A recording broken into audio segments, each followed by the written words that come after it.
மே 9 ஒரு நபருக்கு ரெம்டெசிவிர் வாங்கி கொடுத்தது மூலமாக நம்ம களப்பணி ஆரம்பமாச்சு. அதுக்கப்புறம் கொரோனா நோயால் பாதிக்கப்பட்டவங்களுக்கு வீடு தேடி உணவு வழங்க தமிழ்நாடு முழுவதும் ஒருங்கிணைக்கிற வேலையில் நம்ம இணைஞ்சிக்கிட்டோம்.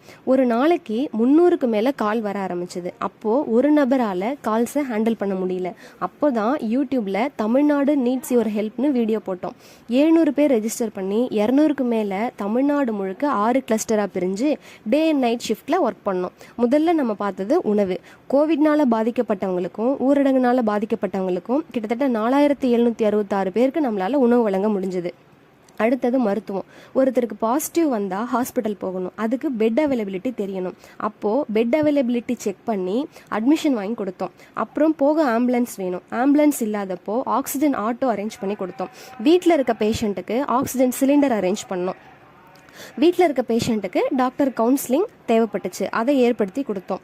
ஹாஸ்பிட்டல் அட்மிட் ஆனதும் பிளட் தேவைப்பட்டுச்சு, அப்போ பிளட் அரேஞ்ச் பண்ணி கொடுத்தோம். இறந்தவங்களை அடக்கம் பண்ணுற ஒர்க்கும் நம்ம பண்ணோம்.